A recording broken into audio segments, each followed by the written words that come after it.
hell is that? Yeah. Biblically, God's perfect spouse?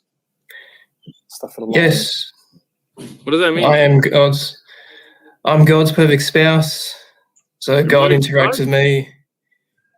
Yes, the one true God. I could present you one sentence of proof. So you're married to God? Yes, our God of the Bible interacts with me on a daily basis. Are you? Do you know what spouse means? Yes. So let's focus on God rather than on me. No. I just want to spouse. I mean, just so you can understand by definition, a husband or a wife. Are you the husband or are you the wife? So you could tell by my voice. So can I present my argument for our God of the Bible, and then you can respond to it? I just want to know, you said you're God's perfect spouse. Are you God's perfect husband or are you God's perfect wife? I don't want to judge by your voice. You could be it's a world we live in nowadays. I think in some churches now they allow husband, so it could be spouse both. Oh, many. But I'm just asking. I don't know what your name is, but God's perfect spouse, as you've written for yourself, are you God's husband or are you God's wife? So I am a male. I didn't ask if you're a male. That answers your question. So you're God's husband. So yes, so I'm a male. So God is female. God is non-binary, so you believe personality. In marrying, so if you're the male, you're the husband. God's a non-binary wife to you. God is a non-binary being, so his personality represents a male. So it's just a game. God is a male and you're a male. Are you gay? There are different meanings to the word gay. Are you homosexual? Gay can just mean happy.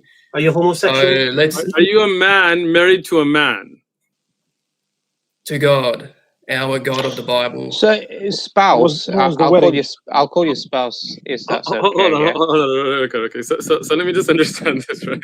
So you're a guy who's a spouse as married to God, who you said his personality is male.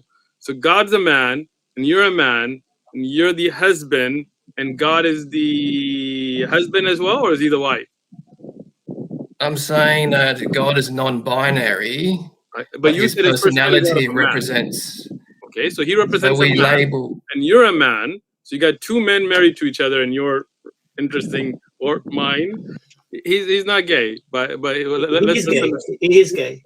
Okay, look. What's your name? Biblically, God's perfect spouse. I was here to say this one sentence, and then anyone in this panel can respond to it. Is that God is love. There is no greater love than to die for your friends. Therefore, Jesus is God. This comports with Romans 5, verse 8, John 14:6, John 15:13, and 1 John 4:8. So I'm sorry. Are you married to Jesus then? Your question is a possible red herring ploy to avoid properly addressing my argument. I just want to understand first. We'll get to your question. Don't worry. It's not something new, okay? But the new thing is, interestingly, that you said you're married to God and you're both husbands. So is Jesus the other husband or is it the father? Firstly, I didn't ask you a question. I presented an argument. Okay. So I'll let me just rinse his argument, honestly, please. How do you know? Why do you believe Jesus died for your sins? So because God is love, and why do you believe Jesus died for your sins? Yeah, I'm explaining it. I'm asking you why you think he did. I'm saying why do you believe he did? Because there is no greater love than I'm not asking for the reason why he did it. I'm not asking for the reason why you think he did it. Jesus? How do you know he died for your sins? Because there is no greater love than to die for your friends. Why? How do you know it happened in history? Because God is love.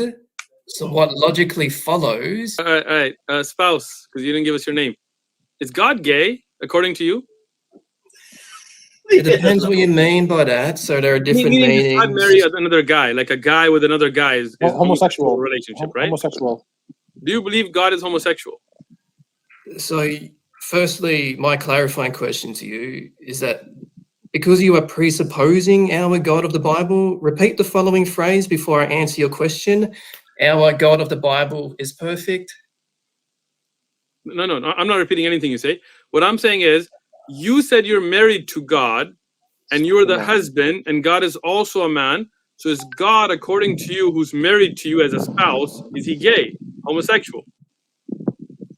Well, I'm going to have to ask you a clarifying question because you are presupposing our God of the Bible within your question. So why will you not say that our God of the Bible is perfect? Which God are you married to? So my clarifying question to your question is that because you are presupposing our God of the Bible, why will you not say that our God of the Bible is perfect? Can I just deal with the elephant in the room, please? Go on. Go on. I need to ask him my classic question, man. Because everything he's saying is based upon the premise that when he reads the Bible, he's reading history. So we need to understand this. Why do you believe the New Testament's a reliable source of information? Well, because the Bible... So I have to quote the Bible here. So you made multiple points. So I'm appealing to both. Sorry. I made one point. Why do you believe the New Testament is a reliable source of information? Because the Old Testament is a reliable source of information. Because for me to talk about... Stop. I said the New Testament. Yeah, because the Old Testament, the Bible means the books, so the Old and New Testament together. I didn't say the Bible, I said the New Testament. Yes. So the Old Testament validates the New Testament and vice versa. How does it validate it? Because in Genesis 1:1, it states, in the beginning God. So even before reading the Bible, we know that God exists. How does that validate the Gospel of Matthew? So Genesis 1:1. Genesis 1:1 is all the information you need as an absolute starting point. How does that validate the authorship of the Gospel of Matthew?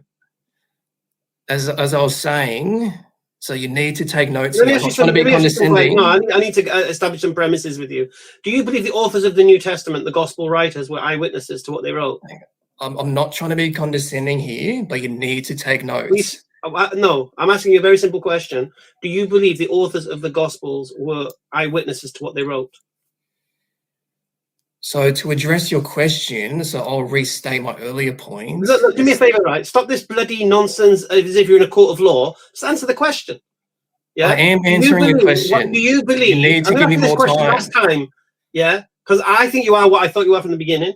Anyway. Do you believe the authors of the Gospels were eyewitnesses to what they wrote? So you bring up multiple questions. So yes. So to expand on this, is that... Sorry, guys, I can't be bothered. Come on, man. I wanted to see if it was Australian. I want you to speak to hindsight. I'm not. I just want to know if he thought he was in a gay marriage with God. Oh, forget him. Astaghfirullah. That's not even. You get some strange people on here, man. Just answer the question, man. Just answer the question.